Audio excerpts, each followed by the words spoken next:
Hi, everybody. Welcome to the Top 2 Inches of Sport podcast with me, Anthony Sheriff. This is a podcast about something that's always fascinated me, the mindset required to succeed in elite level sport. On this podcast, I'm going to talk to people who I really look up to in the world of sport and try to find out how they deal with the highs and lows that come with consistently striving for success in the unforgiving environment of elite sport. This week, I spoke to ultramarathon runner Conor O Keeffe. Conor has had a seriously interesting life so far and has essentially had two sport careers crammed into one life. He was a professional Thai boxer and is now an ultra endurance athlete. In Thai boxing, he fought for an Irish title, and he talks about the lessons he learned from his days of fighting that he's carried with him into his new life as an endurance athlete. As an endurance athlete, Conor has completed numerous ultra races, and he became the youngest man to win the Enduroman, a 200-mile race in England, becoming one of only two people to finish the race in under 60 hours. Conor discusses the mindset needed to complete such physically brutal events and talks a lot about his thought process when things begin to get physically very demanding. Some people might actually also recognise Conor as the man who ran around his patio for 24 hours straight during lockdown to raise money for Pieta House, and he describes what that experience was like during this episode.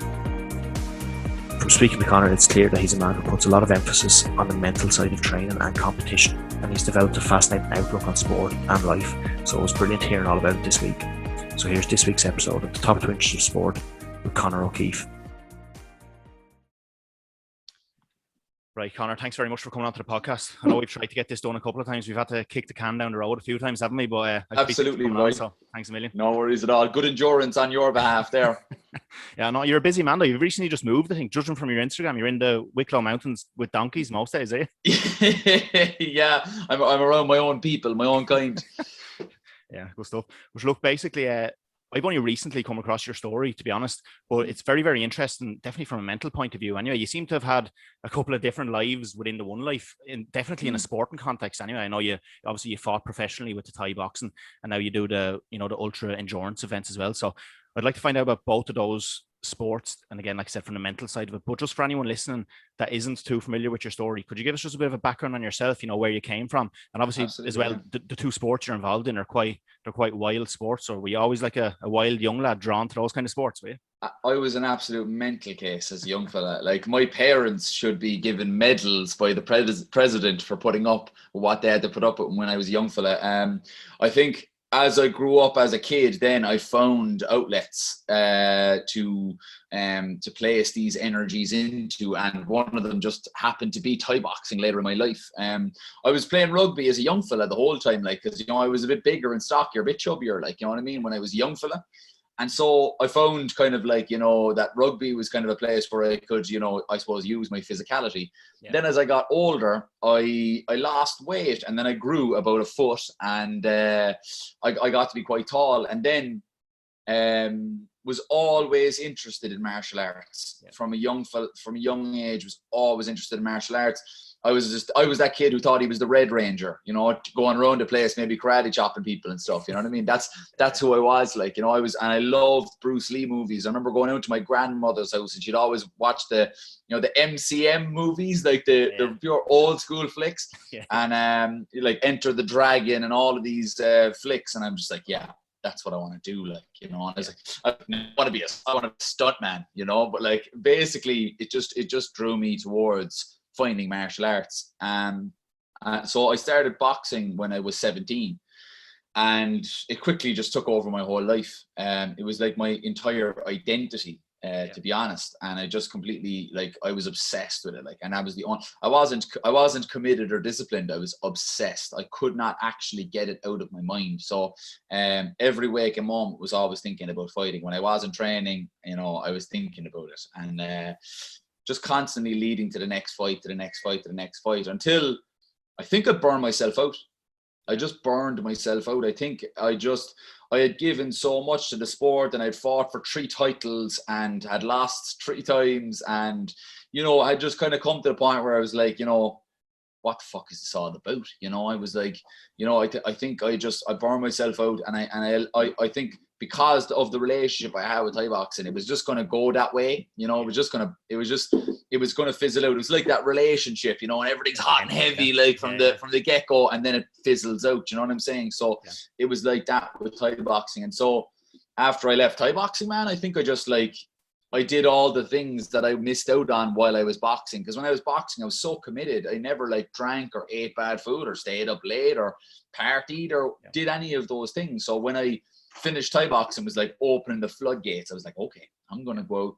I'm going to drink and smoke. I took up smoking at 23 years of age, took up smoking and just completely lost control of my values, really. My values, like, throughout my life from a young age. Like, I climbed Mount Kilimanjaro at 17.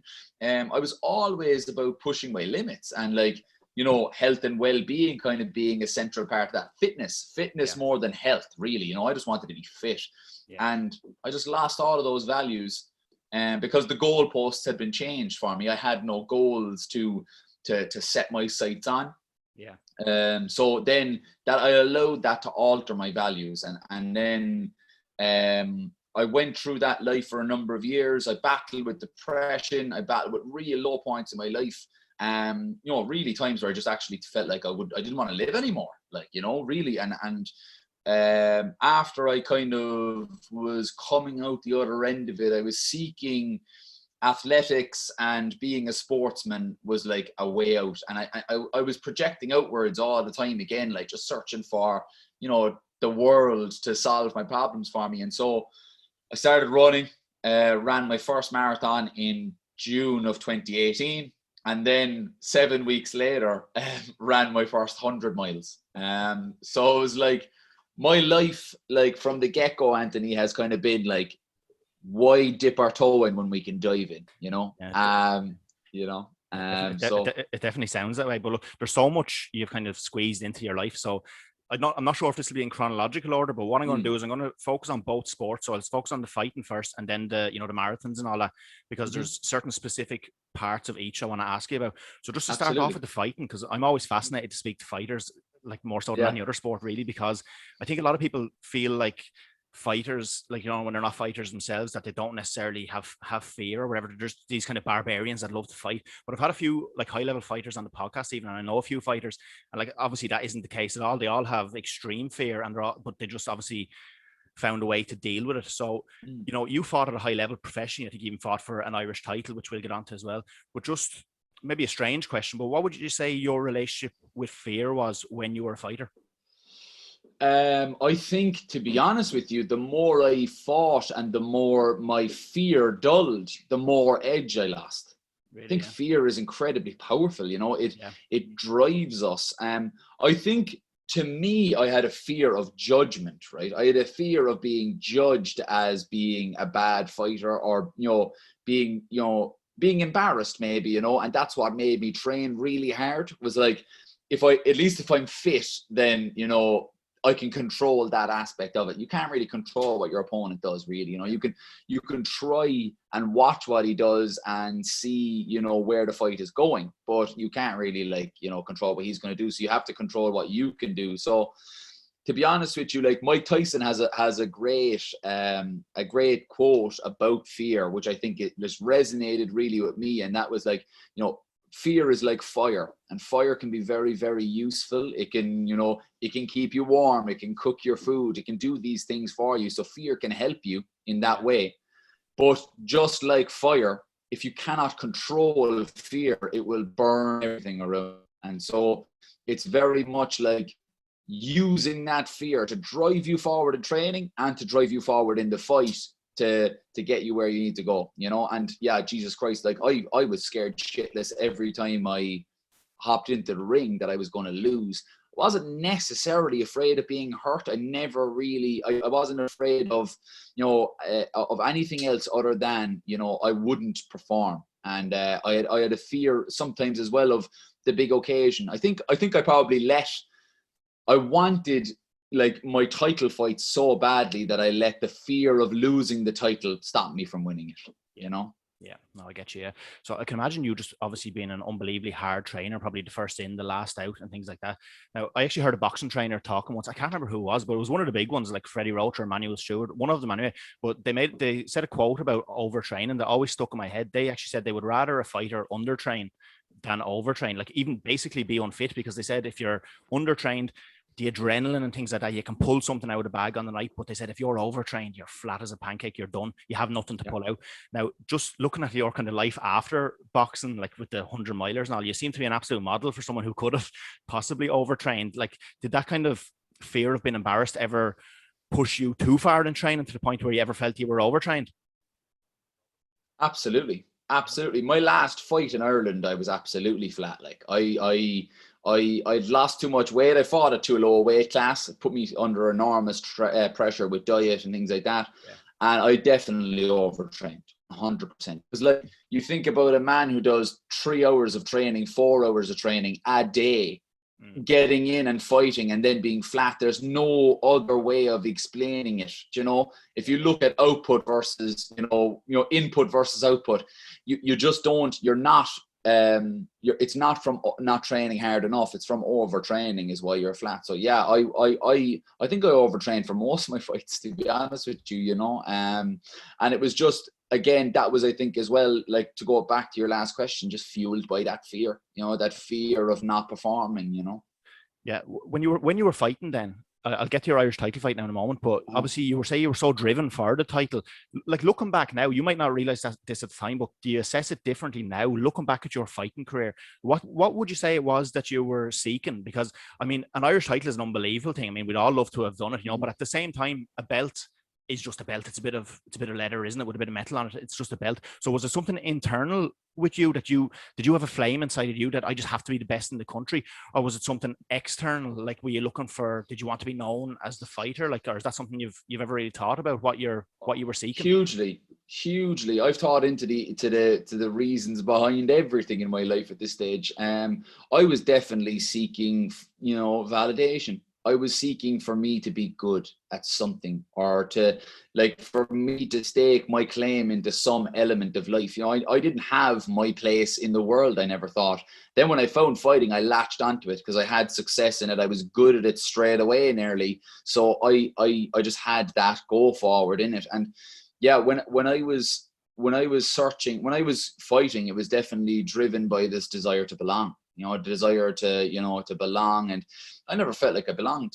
Like a lot of, I was such a hyperactive kid that it was just, sometimes it was really difficult to make friends, even as a young fella. And it just, when I found Thai boxing, I had that outlet to put that energy into something, and it just, I saw that as a window of opportunity to get me, to have that validation, to have that self-esteem, is have self-esteem and to like myself really more than anything, Yeah.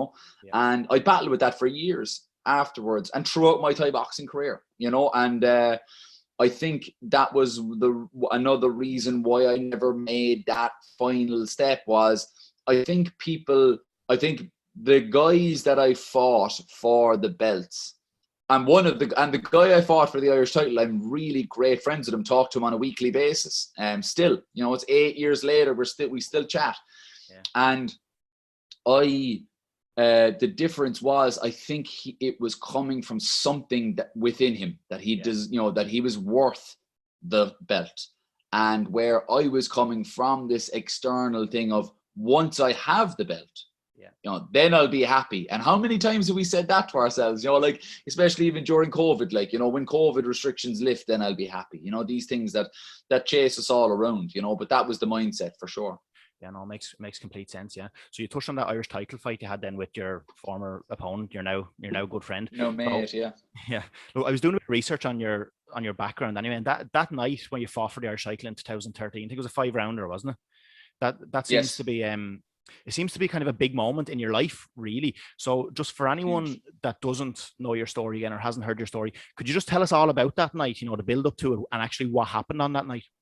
Yeah, absolutely. I really struggled to make the weight. Sorry, actually, what was the weight and what height are you as well? 72.5 kilos. I'm 6'2.5". So it's pretty gnarly, like, you know. And like, I tried to make that weight. I made it, just made it. And like, I was physically very, very weak at the weigh-in, like, and trying not to show it, obviously, you know, trying not to show it to everybody that was there. I found it really hard to refuel, get fluids back into me.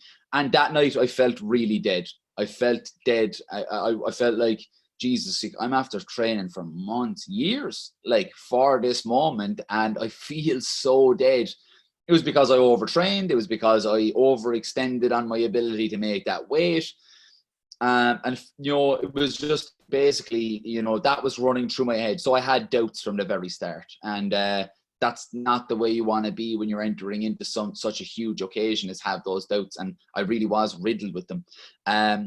I was then, as the fight got closer and, you know, fight started to go on, and he was like, oh yeah, you'll be on in 2 fights and you'll be on next fight. And then it goes up. I got really like engulfed in nervous energy, like really engulfed. And then where my plan of action just completely fell to the wayside. Like, you know, my plan of action was use that reach, use that length. Like, I'll actually go through exactly what I was thinking and what I actually trained for. Every time I finished training, I would do 250 leg chop kicks on the bag. So I'd be kicked to chop someone's leg, you know, 250 on each side, right?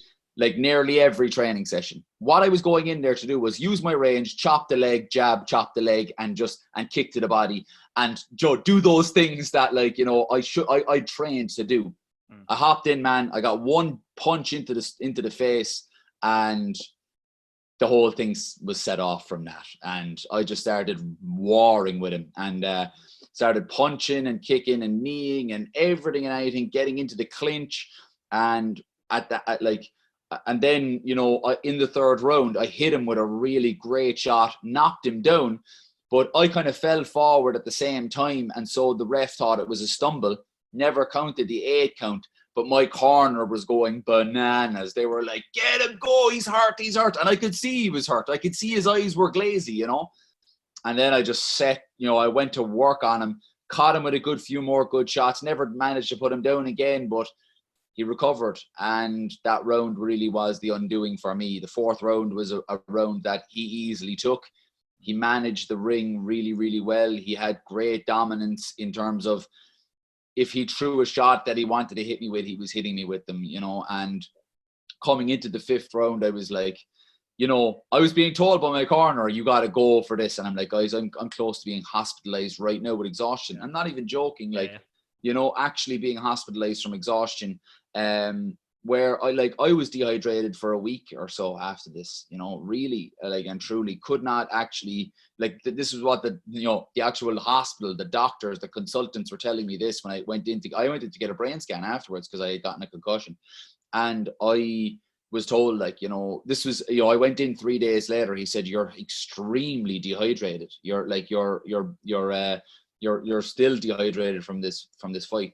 So when they were telling me you need to go forward, I was like, I'm like a walking punch bag, you know. I could barely defend myself. And so caught me with a perfect shot, put me down, and I didn't get up. And to be honest with you, like, it's been a long journey to get very comfortable with this, you know, to get very comfortable with thinking about these times and thinking about such a huge point in my life that was such a huge disaster and a failure in my eyes back then.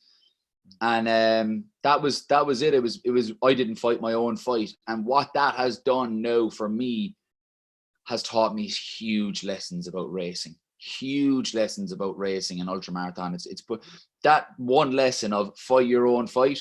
My number one motto is, I'm going to race my own race, and I have done every single time. And, you know, that's why I suppose the mentality crosses over, you know. Yeah, no, definitely. So at that time, not now, like, but just at that time, how did you deal with that loss? Because you put so much into that. Was it almost like, and again, it sounds really dramatic, but like, were you almost grieving it because it was your whole life? You put everything into it. Like, was it a really, really difficult one to take, or were you quite good at analyzing it at the time? No, I took it terribly. My My mother is 1 year away from being a qualified psychotherapist, right? And what she has looked back upon times with dealing with me in the house at that time, and I was grieving, man. I was grieving. Yeah, yeah. Like it would have been grief counseling, really, is what I've actually would have needed, because it was like I was burying Thai boxing, or I was at least burying my relationship with it, Yeah. and it really did just it just took a part of me at that time, you know, and which I had to struggle to get back. It took a bit of a fire and a bit of light out of me, and I just didn't have that, you know, push until we can't push anymore type attitude. I lost it for years, and yeah, I fought on. I had 1, 2, 3, 5. I had 5 fights after that fight, and but that was the night that I finished my Thai boxing career in my mind. For your last fight, then why was that last fight your last fight? Did something happen in that fight where you almost thought, no, fuck this isn't for me anymore? Oh yeah, no, 100%. Like, I did not want to be there. Like, I did not want to be there. I didn't want to be there at the start, even before we got into the ring. I didn't even want to be there. So I just knew, because I had had a brain injury. I had had a benign cyst in my brain, and you know, nothing to be worried about in my day-to-day life, but just something that increases the chances of injury. If I was to get hit, you know, if I got hit, it could leak through into my brain, or it could, you know, put pressure on the front of my brain, or it could do anything, you know. And that's the thing about it is, and I had known about that in my last 2 fights, and I really realized that I didn't have the want and desire. I like, my own relationship with fighting was categorized by my want and desire to step in there with the best, and step in there with like the real fucking heavy hitters of the sport, like, you know. And when I didn't want to do that anymore, get the fuck out of there, like, you know, get out of there. If you don't want to do that anymore, if you're in it, if you're fighting and you don't want to be there, you're going to get really badly hurt, and you're going to do a lot of damage. So yeah, I knew it was game over for me, and even coming to that grips with that was really tough, because it was really saying that last hurrah, and it was like, okay, I can, you know, I can train, but I'll never ever fight again, you know. And that was a thing that categorized my life from when I was a little teenager, you know. So you know. I'll get you. Yeah. So when you were grieving the sport, you did mention earlier on, you know, you took up smoking, a bit of drinking, and you had really low times. Did they coincide with each other? Was it when you gave up to Thai boxing, and how low would you say you got? Like, did you go a bit mad on the drink, or what way did it work? Yeah, I definitely leaned on alcohol throughout my mid-20s, for sure. Because I suppose I found the validation that I was looking for through Thai boxing. I found it in, you know, being a socialite, you know, and just going out and socializing, drinking, and being the life of the party, and making jokes and doing all the shit that, like, you know, doesn't really fucking matter at all. But it, you know, it makes you feel good about yourself in a time when you feel like absolute shit. You get drawn to that, and you get used to it, and you just find more and more opportunities to do it. So yeah, I did, for sure. I definitely lost control of myself, and I definitely leaned on certain aspects of life to kind of to make up for that, and that was the partying, drinking, smoking, womanizing, and just, you know, not really holding myself again to my values, you know, to the values that I actually instilled in myself from the get-go, from day one, you know. And that was and all of those things were a contradiction of who I really was. Yeah. Right, so that's the fighting side of your life. Now, it'll be interesting to hear what lessons you took from that going into the endurance events. But just to look at the, you know, the endurance side of your life now, the ultra marathons and things like that you run. Yeah. I was looking at some of the events you did, and like you mentioned at the start yourself, actually, I think you were young. You were 17. Was it 50 year or 6 year where you climbed Kilimanjaro? So was that the first experience of something like that? And like, how did you end up climbing Kilimanjaro at 17? I wanted to be an officer in the army. That was kind of what I was being, let's say, groomed for by my father, and by, you know, kind of by myself, really. The day I turned 17, I went up to the army barracks and joined the Reserve Defence Forces. Like, I was absolutely, you know, that's all that was in my brain, like, at the time. So that's why I decided to raise money for charity and climb Kilimanjaro. It was really a box ticking thing really at the start. Like, to be totally honest, it's like, I'm going to do this because it looked good on my CV and I get into the cadets, you know, and that was it. Jesus Christ, what an experience. What an experience. You know, you start off thinking that something's going to be just this very much like, oh yeah, you know, we go over there and do this, to something that is really going to pull so much stuff out of you.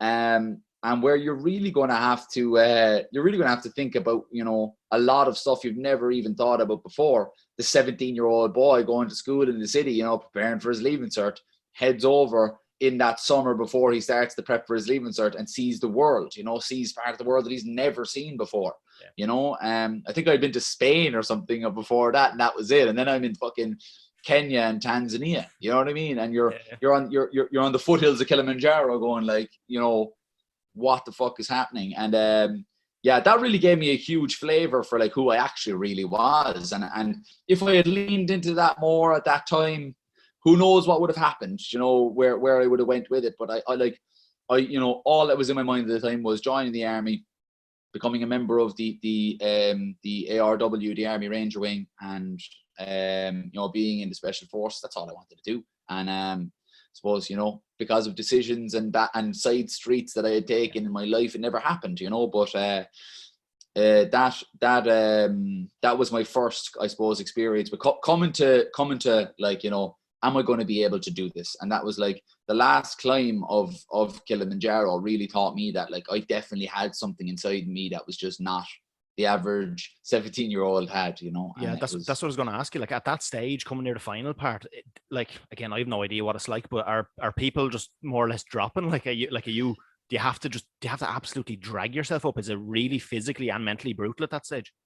I think it was because, you know, like, endurance favors people that have a bit more vintage than 17, you know. I think that it's like I was just so young, and like, people were struggling, yeah, but like, I think I got really bad altitude sickness, and it really did take a lot out of me. Now, like, you know, I could do the same climb again, probably be completely fine.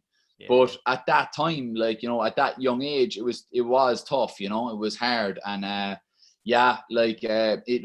last climb, it was so cold. My hands always suffer so badly.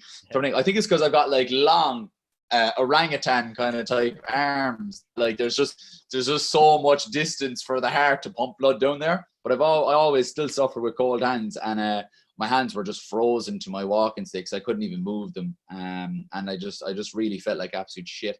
And I had to just get to that mindset of one foot in front of the other and keep on going and get it done. Yeah.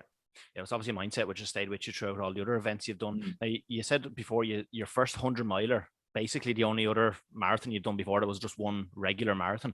How in the name of God do you get roped into a 100-miler off the back of a marathon? I roped myself into it. Like, you know, yet again, it was like, okay, marathon was cool. Where can we push this? Like, you know, and so, yeah, I actually roped a buddy of mine into doing it as well. And he hadn't even ran a marathon, and he finished. So like, and he's a former Thai boxer as well. So like, another, like, a guy that I would have trained with throughout the years in Thai boxing, and really, you know, both of us really, you know, fed into Thai boxing a lot at that time. And so like, we were sitting down having lunch. I've told the story a million times now. I was sitting down having a carvery dinner, like, and I was just eating a bit of beef, and I said, Joe, we should do 100 miles. And 100-mile run. And he was like, what? And so he searched on his phone anyway, found the Connemara 100. He said it's in 7 weeks' time. I said, book it, like, let's do it, like, you know. So 7 weeks later, we showed up at the Connemara 100, and like, we had no business being there, you know what I mean? But we did it, you know. It was cruel, but we did it. Is 100, like, for people like myself that have never ran 100 miles probably combined in their whole lives, is it just straight through, or do you take a break at any stage? What way does it work? Yeah, like, you have your checkpoints. So like, you can choose whether to stop or not. Your crew can stop for you and just say, yeah, that's him there passing, and you can just keep going. Or you can stop, take a bit of food, you know, have a bit of a rest and a breather, and then keep going or whatever. But like, you stop at mile 27, mile 55, mile 67, mile 82, and then you finish, and that's it. So there's not many breaks in between. Like, you're running a lot, you know what I mean? You're running all of it, and you may be walking one or two hills that are really steep, or you're walking down a super steep hill, because like after a while running downhill is just as hard on the legs as going up. But yeah, it's more or less straight through. Like, do you personally stop? Because my only experience of anything is I ran one marathon once, and I had stopped to go to the toilet for about mile 16 or 17. So I go to the toilet. I was standing up there for about 45 seconds to a minute, and mother of Jesus, I couldn't move after. It was the worst decision I ever made. I should have just kept going, because my legs just went, they just completely seized, and I couldn't go. You should have done a Tour de France job. I should have done a Tour de France job and just piss while you're cycling kind of job, you know? That's what they do all the time, but the boys would be soaking in their own piss, like, you know what I mean? If I ever do it again, I'll have to, because it took me ages to get back going again, and that's only 17 miles. Now you're doing 100 miler. So like, how tough did it get? Because I know on mile 82, I think, am I right in saying, did you take a nap? Oh yeah, for 3 minutes, boy. I took a 3-minute nap, and like I woke up, thought I was asleep for 30 hours. But like not in a good way. Like it was like waking up, and you're like on a stag, and you're like, you've been drinking for 2 or 3 days, and someone wakes you up because you have to go to the airport for your flight, and you're it was like that. It was absolute death, you know. So I did. I took a nap at mile 82. Mile 82 to me was like, oh, Jesus Christ. It was like, I don't think anybody would have batted an eyelid if I quit right there and then, you know, because it was just so much fucking pain. Like, as in, you like the areas that you expect to have pain in, you have pain in, but you have pain in areas that you never would have thought that you would have had so much pain in. Like, your back is in pieces just from being up and moving for that long. It's just in a heap. And like, yeah, I just remember lying down on the concrete with my feet up on the back of the car, like trying to get blood out of my legs, and just like the rain pissing down on my face as I lay there, and my friend helping me up, and I said, look, I'm just going to go into the car for a second, you know, and then we'll go. And then I remember sitting into the car and looking at the watch, and it's saying 4:27, and I said, wake me up at 4:30. And I just literally closed the door, and the next thing, rapping on the window, and then I'm up and trying to get started again from that. Like, I think I probably, from when I left the car to the next kilometer, so that kilometer probably took me about 25 minutes. I don't blame you, to be fair.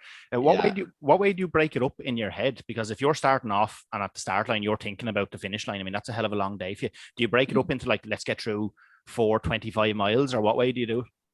I just do it by checkpoints. So like, there's like, on all of these big races, you have checkpoints where you can like interact with your crew, and where you can eat food, and you could sit down if you wanted to, or whatever. But like, if you're racing it, you probably usually wouldn't. Like, I raced the second 100 miler that I did, really. Like, I suppose I raced the second half of it, but I was racing against myself a lot of the time. I wanted to get a top 10 finish, but it's funny story, I didn't get it. But the way that I do it is, you get to mile 27, so you're just over a marathon in, and you get to your first checkpoint. I'd usually maybe just check my feet out, see how they're doing, you know. I might, you know, like if it's getting cold or rainy, I'll put on a jacket, or I'll change my hat or something. Jesus Christ, a change of hat can change your fucking life. You know, if it's like you're sweating and it's like it's cold and wet and sweating and stuff like that, change a hat into a fresh woolly hat or something like that. It can make the world of difference. Like, so do all of those little bits and things. But like, it's really fast paced. It's not like we're lounging, you know. Like, it would be 5 to 8 minutes max, you know, would be what your break time would be, and then you're off again. The next one then in the Connemara, it's a weird one, because you've got two big checkpoints. You got two big distances. So you're going from 0 to 27 miles, and then 27 miles, 55 miles. So that's like, that 27 to 55 can be a tough one. But then you have a nice short one. Then after that, it's 55 to 67. So 12 miles. It's not bad, you know. So when I got to the 55 mile one in the second time around, what I would usually do now when I'm racing is literally just, you know, I might take some Nurofen or something like that, just to, you know, if it'll help relieve inflammation. get a bit of hot food on board, because there's actually a restaurant right there on the thing. So I'd have one of the crew cars or whatever drive forward, order food, have it there ready for me, soup and a sandwich kind of thing, eat that as quickly as I can, and then just start walking. So like eat it, and then like even start eating the sandwich while walking down the road, and I'll walk for 500 or 600 meters then, and then boom, straight back into it then, and then you're into mile 67. I think I stopped for like a minute at mile 67, and then I was straight on to mile 82. And then at mile 82, I was kind of like to my father, I said, like, I've got a lot of juice left, in the tank, like, let's empty it out over these 18 miles and get try and get a top 10 finish. Yeah. So I literally, like, when I got to mile 82 the second time around, it was so different to last time. Like, I was running up the hill that I was struggling to walk up the year before.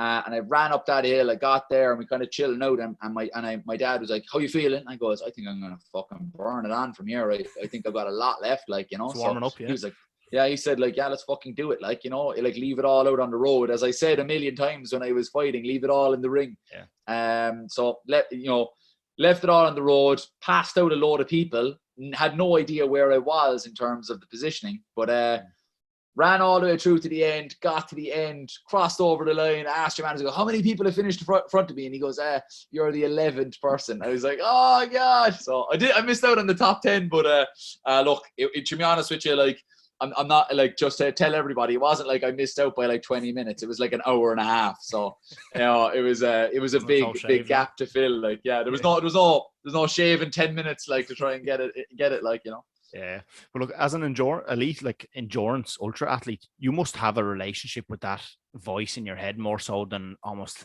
any other athlete. That voice just says, right, you've done enough now. That's enough for today. Pack it in, because we all have it just when we're doing our normal training sessions. Like, you've done enough for today. I mean, anyone that runs the races you run, they must become very, very familiar with that voice. So, like, how aware are you of that voice in your head? Are you very conscious about what you're thinking while you're running? And, like, if negative things come into your head, do you have ways now that you can try switch them off? Like, even talk out loud to yourself? So what would the relationship with that voice in your head be like? Yeah, like, I actually, in my own podcast, I talk about this in an episode, and I call that voice Ronach, and he's like, because that's Conor spelled backwards, and it's like, it's cause, like, that voice in my head is everything that Conor isn't. Conor has such belief in himself and really wants to push himself to the very, very limits of his capabilities. Ronach kind of, in the guise of trying to take care of you, he's like, "Oh yeah, no, don't worry about doing that. You just chill out now, watch Netflix, and don't bother going for that training run." That kind of, it's like, it's fucking lashing outside, you for real? That kind of shit. It's like, he's crafty. He's like, yeah, he's trying to tell me something. He's like, "Oh yeah, you should just relax, because look at it, it's stormy outside. Like, don't even bother getting out and, lacing up the runners." But Conor, he says fuck off to Ronach all the time, and he just says, "I'm just going to do it anyway." So I come to face with him throughout my preparations, and I have a very healthy relationship with that voice. And it's where it's like, I've no problem in telling him to fuck off, like, and telling him, like, this is not where you're supposed to be right now. Like, yeah. If I want to do something, if Conor wants to do something, I'm not going to let that voice, step in. It's not as difficult as it was before. Now it's just like, when I'm in the run, when I'm running ultramarathons, like, my main thought is, this is what I want to do. I've chosen to be here. I've chosen to do this. So, like, if I'm hurting and I'm in pain, it's like, I'm kind of getting what I want. I'm like, it's, you won't do these things expecting to be pain free and expecting everything to go hunky dory, like, So I really do, feed into that when I'm doing these races. I'm fucking living my best life, like, in my own estimation. Like, so that's what really combats that voice for me is, if I am tired and I'm in bits, I kind of say, well, yeah, that's kind of part of the deal. It's kind of, you signed up for it, like, literally, you literally signed up and paid money to do this. So. Yeah, that's on actual race day though. So I know, like, you're not going to give up on race day. I know you wouldn't, but to get to that level, is that the daily wins? Like, the daily thoughts that come in, "Oh, I can't be arsed going for a run today. I'll do it tonight, or I'll do it tomorrow morning." Do you put a real emphasis on the small wins, on telling Ronach to fuck off every day, so that then on actual race day, there's no chance he's going to beat you. Absolutely, yeah, 100%. If like, it's just like it's like any skill, because it's a skill. It's a skill to be able to be committed and disciplined. That's a skill, you know. And like, to have that commitment and discipline. I explain this way because I find it's a very, very easy way to explain it. Is if you want to learn how to juggle, you throw balls in the air, and you call upon the skill, you know, by throwing those balls in the air, and you're calling upon the skill. The more times you call upon it is, you know, the first while you're like, and then you're flowing, and then you can do it with your eyes closed, and then you're looking for different stuff you can juggle because you're finished with the balls. It moves forward. It's just like that with dealing with that voice. Is every time I have an opportunity, which I see it as an opportunity, if I have an opportunity to be presented with a time to say, you know, you're not wanted here, you know, you don't live in this house, I live in this house, and I'm going to do what I want to do. You know, if I get that opportunity to do that, you know, in my training, it will stand me on this day. And now it's kind of gotten to the point where I'm like, you know, it's like for me with what I'm doing now as a kind of like, you know, trying to, you know, burst into that professional athlete realm, you're like, it's, you know, it's like your job. You don't think about going to work every day, really, do you? You know what I mean? It's just, you just do it, and it just becomes part of you. And it just so happens that I fucking love my job. You know, I just love getting out and running on the trails and pushing myself and testing those limits and just really fucking having fun with it, you know? So, and that's what I lean on as well when it gets tough in races. Is I'm here to have fun. I'm here to do what I'm supposed to do. Yeah. So you obviously have to put in so many miles, but at the same time, it's important to I don't know what the right word is, but I suppose it's important to be kind of compassionate with yourself as well. Like, you can't always be this animal that just, you know, runs the 100 miles every day or whatever it is. Like, have you learned to also be compassionate with yourself as well? Because you do, I don't know you obviously, but you do strike me as the type of fella that, you know, it's kind of, let's just get this done. But you do need the odd day off as well. Your body does, your mind does. So have you learned that over the years? Absolutely, yeah, for sure. It's a big part of the whole journey where you're like, you know, to be a hard fucker when you're first starting out, you just be a hard fucker all the time. But that's not actually the way to do it, because you just end up milling yourself. So what I do is I have a very, very good relationship with my body in terms of, like, you know, I'll know when I'm fatigued versus when I'm like close to injury. You know, when I'm like close to really just not, you know, pushing myself. It will start by the body starts to leak into the mindset. So like this morning, I'm dressed already. I'm ready to go for a run here. Like, you know, I'm going to warm up and I'm going to go for my hour. I have an hour intervals run today. Yeah. I'm busting to get out. Like, cannot wait. Like, you know what I mean? The sun is out today as well, which makes it all the better. And I'm busting to get out onto the trails. If I have a day where I'm like, oh, I couldn't be arsed, and then the next day I have another day where I'm like, oh Jesus, I know my body is just like, you know, we need to reassess, you know, we need to reassess and see where we go with this. And look, here, like, rest is where the improvements are made most of the time, you know. I'm like perfect example is right now, you know, where it's very, very important to keep that light at the tunnel, because since the 1st of March, I have started a new training block. So I'm 16 days into this training block of 21 days. Yeah. So next week I start a deload week. So for the last 3 weeks has been a very high intensity, 6 days a week, 7 sessions. So I double session one day. I have 7 sessions, 6 days a week for this is my 3rd week of it.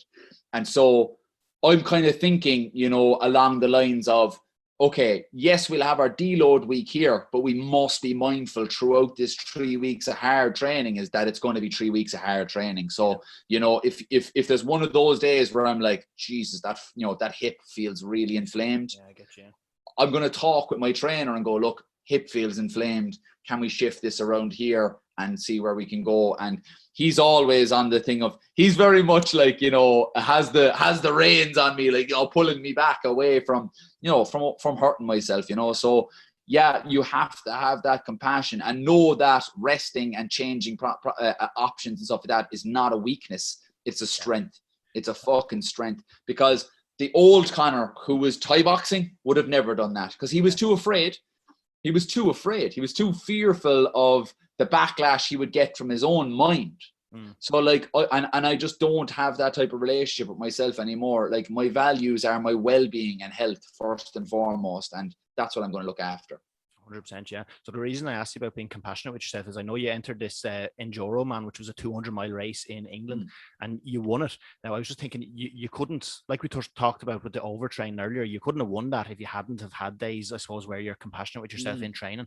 So could you talk us through what does, like a 200-mile race, Jesus Christ, like what way, where do you even start training for that? Like what does a training camp for that look like, and what's your diet? You see, this is the funny thing here now, right? This is so funny, right? Because I got injured training for that. So it was so strange. I had done my 100-miler in August the year before.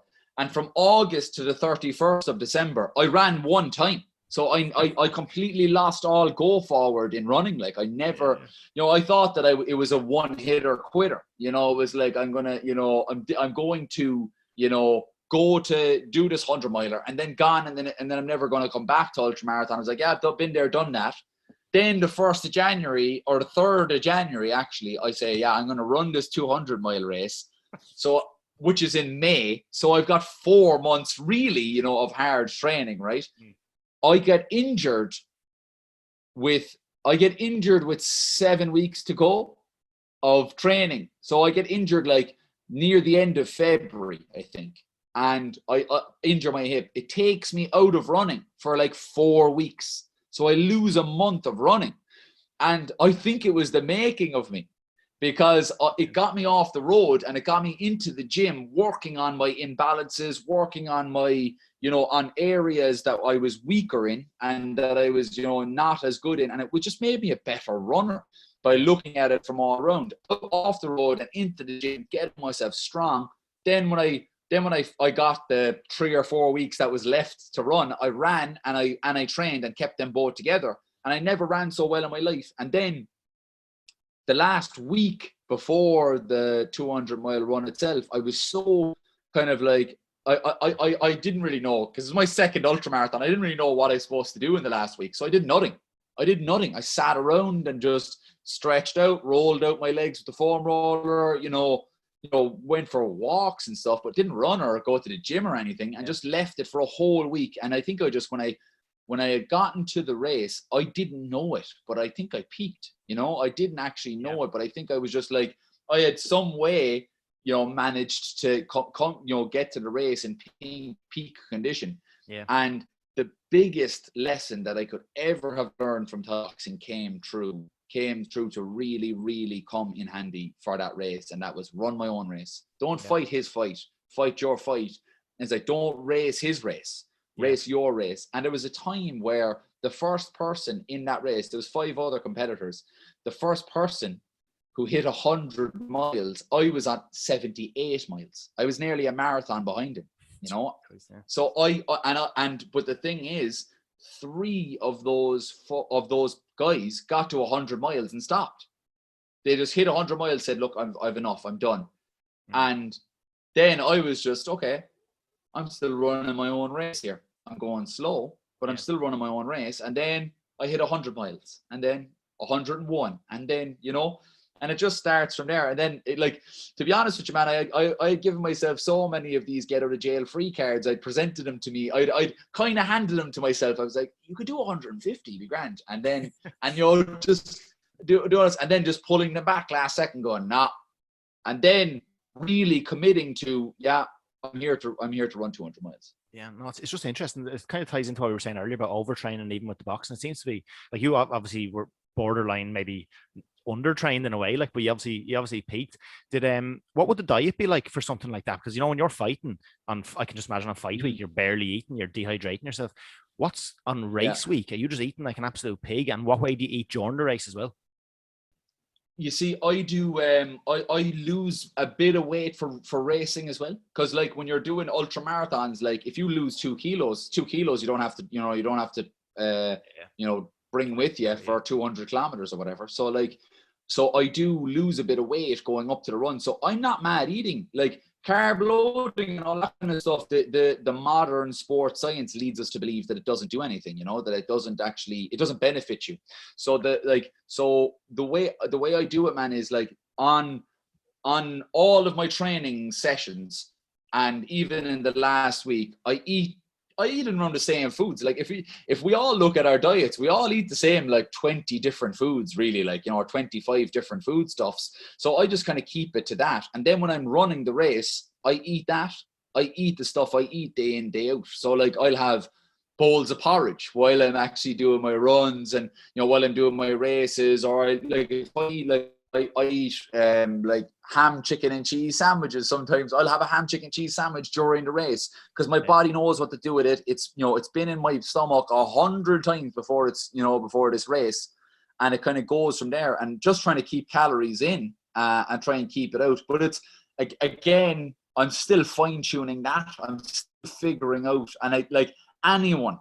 And like this is just for you as well, Anthony. Right, in the future, anybody that says they know how to fuel a full ultra marathon is fucking lying to you, because there is no way that you're going to be able to tell how your stomach's going to be at mile 10, mile 50, mile 70, mile 80. You're not. It will change. It's like I say that life, ultra marathons are like a microcosm of life. You'll feel every emotion under the sun, and you'll have ups and downs and ins and outs and all this kind of stuff during an ultra marathon. And it's just having a lot of different stuff there together allows you to troubleshoot. So like if food isn't going down really easy, if like I'm chewing away stuff and it's it's not going down easy, I might have some watermelon. It's nice easy stuff to chew, more water than anything, hydrate you. Do you know what I mean? So you get to know these things as you go along. Like I think training for an ultra marathon and nutrition for an ultra marathons is like it's coming to the fore now, like where it's starting to get popular, and so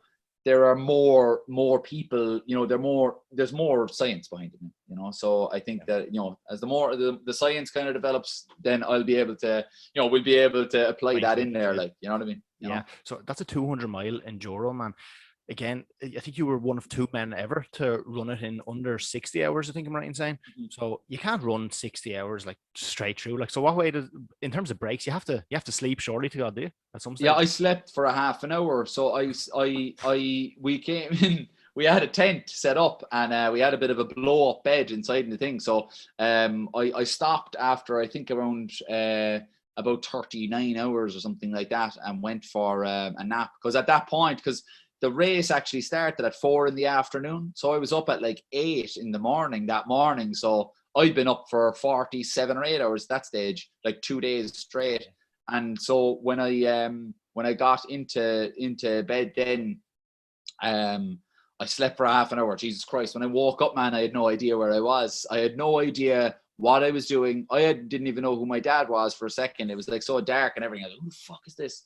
I had no idea, like, so he had to he said it's the most unfatherly thing he's ever done is pulling me out of that bed and like sitting me into the chair, and like I'm 3 years old again, like putting my shoes on and tying them up, and like, like those things that, when I look back at it now, I'm like, that is such strong resolve from him to like, to put aside what he wants for me, and that is for me to be safe, let's say, and to really think about what I want for myself, and that is to finish the race, So like, I would have breaks, but that was the thing. It was like, in the last 23 and a half hours of the race, this is the funniest thing, and it's where mindset really like shows that it's just a tremendous attribute, far better than physical fitness. Like having mental endurance is key. 23 and a half hours left in the race. The race organizer told me, if you want to finish the race, I was the only one left in the race at the stage, said if you want to finish the race and you want to be the second person to ever finish it, you have to run 17-minute loops for the next 23 and a half hours, right? So it was a looped course 182 times. So a 1.1 mile loop 182 times. And yeah, it was actually crippling, but it mentally as well. But when he said that, I said, okay, I'm going to run 15-minute loops, and then every 5 or 6 loops, I'll be able to have 6 or 7 minutes just to, take a bit of food on, maybe take some painkillers, have some medical attention if I need it, get some sun cream on. It was May after all, so the sun was out, all of these different things that you needed to think of and take care of. And that way then I would be able to do it. And he said, if I ran 17-minute loops for the next 23 and a half hours, I'd finish with 15 minutes to spare. And I said, okay, right, that's what we'll do. So we'll run 15-minute loops. And that way, every time I was coming around the loop, I was going, time. And they were just telling me, 15, 12, 15, 30. And it was clockwork. Boom. It was in and around 20 seconds of a difference each time. I had down like to a T. And so then I was able to sit down and take a break then every now and then when I was like 3 or 4 loops. I knew I'd banked that amount of time. Yeah. So when I actually came around and finished the fucking race, I finished it. You get 60 hours to do it. I finished it in 59:40, like 15 minutes to spare exactly. So for 23 and a half hours, I paced it like to the fucking letter of the law. Absolute madness. Yeah, madness. It's mad. Just hearing you talk now and thinking back on the exploits that you've taken on, and even just listening to you about your mindset, reminds me a lot of Damien Brown, who I've also had on the podcast, Outstock on Twitter. Have you had like, are you friendly with Damien? Because I just have visions of you texting each other, like him kind of saying, "I'm going to row across the Atlantic," so you've been like, "Fuck it, I'll run 200 miles." Like, you kind of do you set the bar on each other? No, like we've like me and Damien started a kind of, I suppose, a relationship back and forth. I actually went up to a seminar he was running on cold water immersion the February before the 200 miler, right? And I didn't even introduce myself to him, right? It was like, I think I was in, like, I had to be honest with you, Anthony, I had such a low period in my life for those months leading up to that year that I was really kind of finding my feet at that time, and I really was just finding my feet into who I really wanted to be. And so I went all the way up, and I was even messaging him before going up. And then I didn't even, say, "Hey, Damien, I'm Conor," or whatever. Like nowadays, I'd be like, "Oh, what's, what I mean? What's the story?" or whatever. But since then, we've kept in touch with each other and have looked upon, each other's training and stuff like that. He really enjoyed like certain things, like the patio run that I did when I ran around my patio for 24 hours. And we'll get to that. Don't worry. Things. Yeah, for sure. And he, like, to be honest with you, right, like, if I can say anything about Damien in my in light of me, is he has really shown me that just because we come on an island of 5 million people does not restrict us. We can do whatever the fuck we want to do. And like, anybody who's listening to this, probably going to be a majority of people from the island of Ireland, like, do never ever be limited by where you are from or who you are.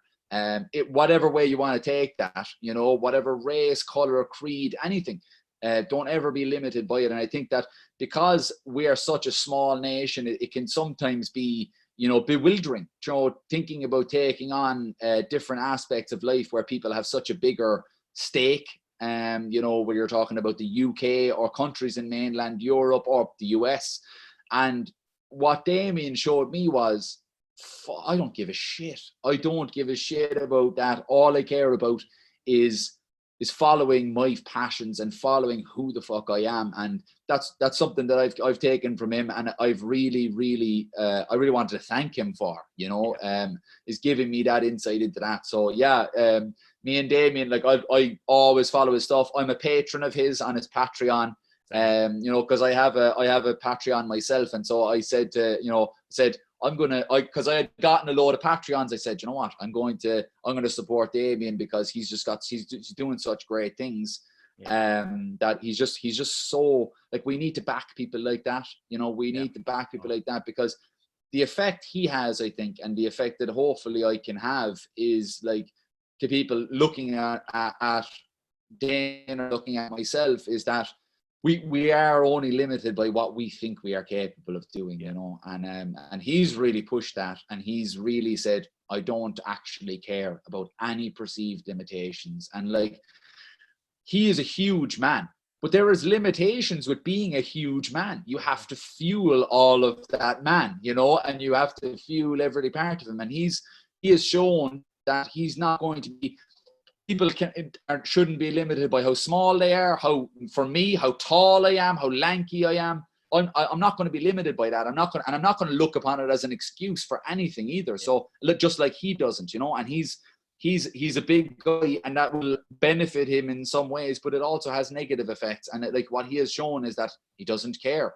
He doesn't care about those limitations. And I've really taken that in my own training, looking upon, people that are huge figures in my sport, like Jim Walmsley, Killian Jornet, all of these, huge ultra runners. They're usually 5'9", 5'10" guys that weigh about a gram.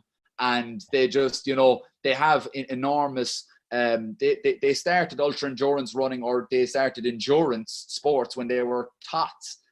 And you're looking at yourself and going, I'm looking at myself, and I'm not holding myself to, like, let's say, the standard of an Irish ultra runner. I'm holding myself to their standards. Yeah. And I'm going to go, and the thing about that is, Anthony, the thing about having that mindset of not being limited is that regardless of whether you ever reach the heights of the people you set your standards to, you've already pushed past a limit that that could have been put upon you, but that hasn't. You know what I mean? Yeah. So, and I've definitely taken that from Damien, for sure. Yeah, Damien, he's an unbelievable man. His story was incredible. The day I had him on the podcast, I don't think I'd ever spoken to anyone quite like that in my life, but there is huge crossovers in mindset from talking to him and talking to you. I can see massive similarities, but you mentioned there about running around your patio. Just tell us everything about that. How did that come about? Well, I was meant to do Project 32. So I was meant to run 32 marathons in 32 days in the 32 counties with 32 pounds on my back. And so that was obviously cancelled because of COVID, and I kind of thought to myself, I was leading up and I was building this mind and this body that I thought was going to be able to take enormous punishment. So I kind of looked at ways that I could, replicate it within my 5K. And I said, I'm going to run around my patio for 24 hours. And I ran around the patio for 24 hours. And after I ran around the patio for 24 hours, I really realized, and I believed it before I started it, but I really realized that Project 32 was in the mall. Was in the bag, because all I had to do was run a marathon. I'd be able to rest, I'd be able to get physio, eat, sleep, all of those things. Or I ran around my patio for 24 hours straight is harder in my mind, for sure. And just having experienced, I did 8 marathons in 8 days just to kind of see what it was like, just to kind of test it out. And I felt fucking fantastic. I ran one of my fastest marathons I've ever ran on day 7, and I felt great. Day 8, milled it, didn't actually, really felt phenomenal, and then you go to the patio run and it's just war. It was just war upon myself, and it just, I didn't even really prepare myself for what it was going to be like. So just a couple of little questions on this patio run. First of all, eating and going to the toilet. Is it Tour de France style? Is it just it's not Tour de France style. I was giving myself an 8-minute break every 2 hours. So every 2 hours of running, I'd have an 8-minute break just to get any medical attention that I needed, because I was out in the sun for a lot as well. I had a lot of sunburn. I eat something, go to the toilet. I went I went outside for everything. So I wasn't going inside. And so it was, and eating was mostly on the go. I'd eat as much as I could in that 8 minutes, but I was looking at my watch, if it was 7:45, in the timer, and I was 15 seconds to go, and there was a full sandwich there, I was running with the sandwich, you know what I mean? It was, I was keeping very, very strict on that. So it was to me, it was just let's try and keep as much energy in as we could possibly can. But that also failed, because after about 22 hours, I had such bad sunstroke that I was vomiting everything up. So I couldn't actually keep any food down. So I was vomiting into the flower bed that was adjacent to the patio. I just couldn't keep even water down. And had pounding migraines, dizziness spells. I had cuts all over cuts on my legs and on my shoulders from bumping into walls that were, my house walls and stuff. So I couldn't, because I was bumping into the side of the walls, and it was it's a gritty wall on the outside. It was just all scratches up my arms and down my legs and knees and stuff. So I couldn't fuel myself for the last 2 hours, and the last 2 hours was really I was close to tears. It was really, really, really hard, really difficult. Those last 2 hours, is what really interests me from a mental point of view. Because if you're thinking about, just say you're doing a 100-mile or 200-mile race, if you want to give up in the last bit, there's people there, they're going to see it. But I'm sure this is in your own back garden. Like, I'm sure like this is where you have to hold yourself accountable to your own standards. If you had to quit on 22 or 23 hours, like you could have said, realistically, you've done 24 hours. None of us would have known. So that's Absolutely. where you're really holding yourself accountable. So from a mental point of view, that's where it's really, really impressive for me. So like was that going through your head? Like, even though people won't know, I can't cheat myself. Absolutely. Like there was 3 words going through my head at that time, and that was, I would know. You know, I would know, and it didn't fucking matter to me who else knew. But I wasn't doing it for anybody else, really. You know, I was doing it for Pierre the House, but I wasn't fucking doing it for anybody or adulation or pats on the back or well done you. I already knew that, like, you know, I was a good enough person. I didn't need the validation like I used to seek in Thai boxing.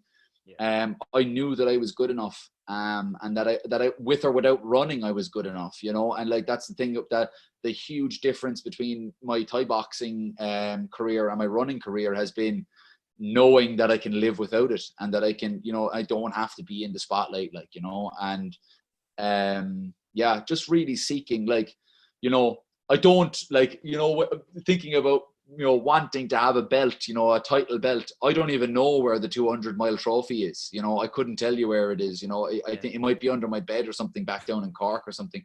I don't put the value on those type of things anymore, because it just doesn't, you know, for me, it's my own achievement, and that's it. And if I didn't finish the 24 hours and I did 22, like, you better believe I'd be saying I did 22, like, you know. And if I did 21:59, you know, I would have said 21:59. I wouldn't even have rounded it up, you know. That's the mentality you have to have in ultra. It's such an honest sport. You have to be honest with yourself. And if you can't be honest with yourself, you can't be honest with everybody else.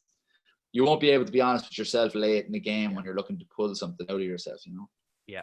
What's next for you then? Have you got any more of these mad, like, patio runs, or is there any proper endurance events coming up?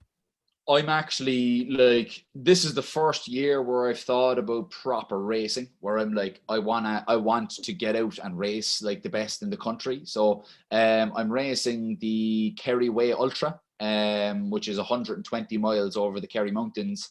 It's the Ring of Kerry, basically. Yeah, it's the Kerry Way walking route.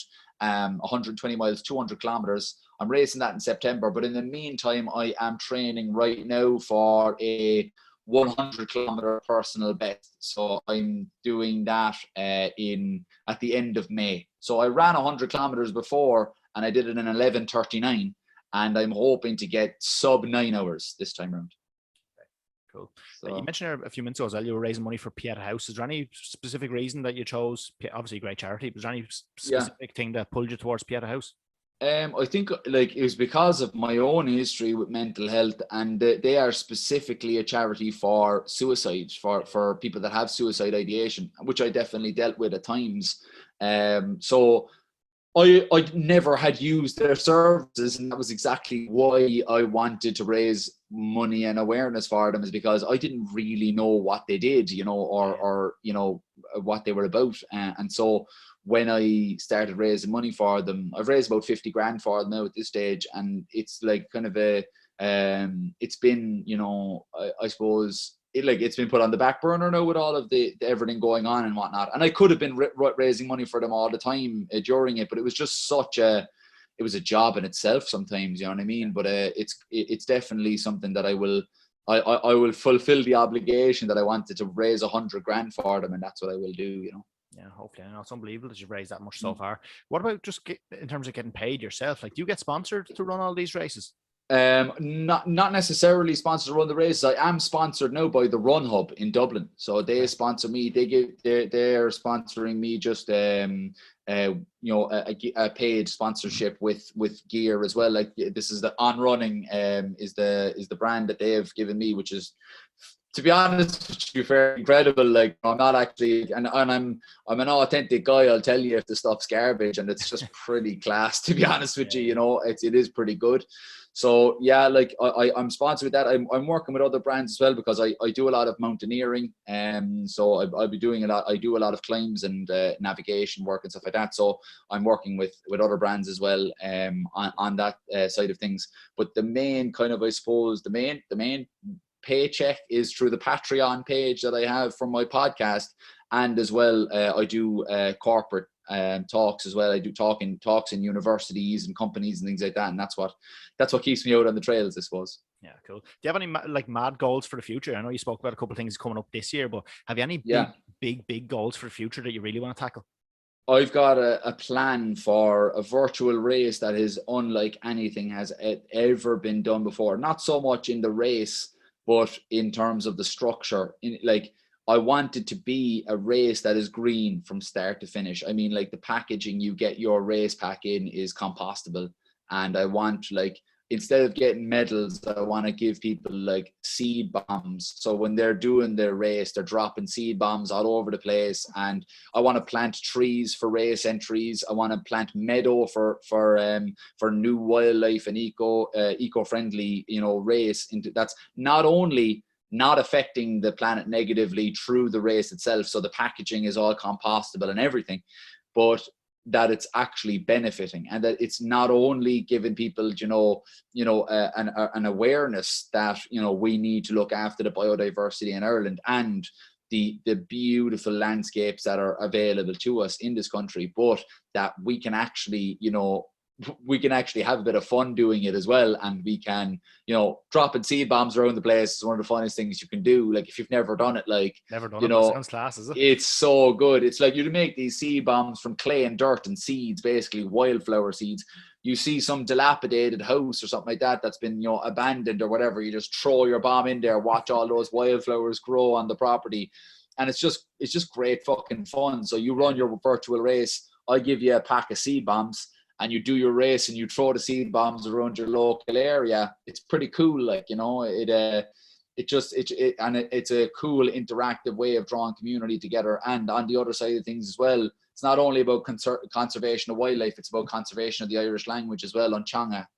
So try and get, people, because what Irish in some ways has failed to do is cross over to the modern age, like, where there's no particular use for something most of the time, people kind of are like, I don't know, why I need to, to learn this or whatever. But if it was made part of day-to-day culture, to be like Diagwit, Slán, Ainge, all of these kind of like little Irish phrases, that's how you keep a language alive, and drawing the two of those things together is a huge passion of mine. So that's in the near future, that's what I want to do. That's what I want to do. And then on a second scale, I want to do something on a world stage that has never been done before. I just haven't decided what it is yet, but I want to do something in the endurance world that, is shocking, I suppose.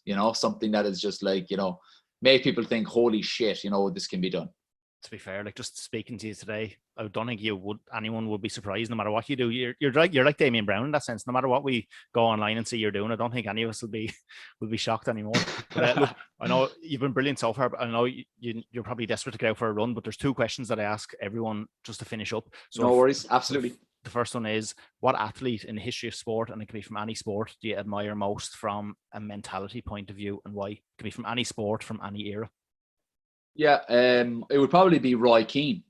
Classic Roy Cork Keane. Answer, that, wouldn't it? Yeah, classic Cork answer. I actually was born where he grew up, so like it was. So the reason why is because Jesus, I think Roy has an authenticity about him. I think, like, he's never tried to be anything that he isn't, and he always set a standard within himself that he projected onto the others in his team.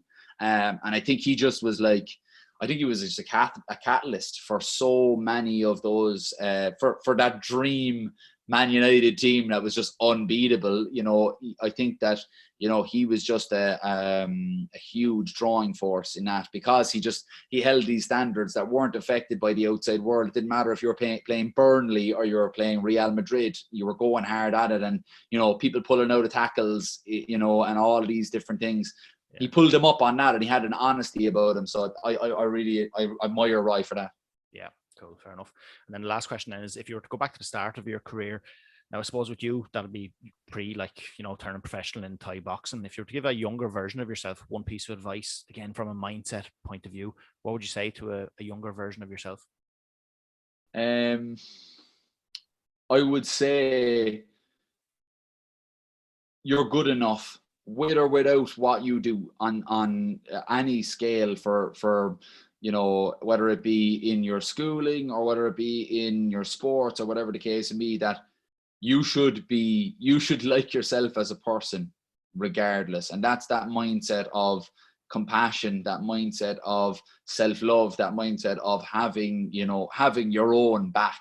Because like when the world will stack up against you, Anthony, so many different times, but if you're your own person that's fucking having your back, like, it'll go a long way. So yeah, you're good enough, basically. You know, that if I could say that to my 16-year-old self, you know, it would have went a long way. Cool, good stuff. Well, Conor, it was brilliant hearing all about your career, both as a fighter and also as a ultra, you know, endurance athlete. So brilliant that you've taken the time to come onto the podcast. So thanks very much. Thanks, Anthony. Big thanks this week to Conor O Keeffe for coming onto the podcast. It was brilliant having Conor on, just to hear him talk about his two sporting careers, really. Obviously, he started off with the Thai boxing and got to a very high level at that. And now he's doing great things with the ultra endurance racing. And it was also interesting hearing how he can identify different things he's learned from his time as a Thai boxer and how that actually feeds into his approach nowadays as an ultra endurance athlete. So it was really interesting just hearing about the mental side of both sports. I suppose even particularly the 100 and 200 mile races he competes in, because that's something that most people, including myself, probably could never even imagine doing. So hearing how he deals with the really, really difficult moments in those races, and, you know, his thought processes at those really, really critical times in the races, it's just interesting to hear how he copes, because again, I could only imagine what they're like. But it's brilliant hearing him talking all about the mental side of competition. And he's actually definitely well worth a follow for anyone that's on Instagram as well. He puts up a lot of interesting content around the mentality of training and competition as well. So if you don't follow Conor on Instagram and you're on Instagram, you should definitely give him a follow. It's definitely well worth it. So again, thanks a million, Conor, for coming on, and thanks everyone for watching as well, or for listening, and I'll see you next week. Cheers.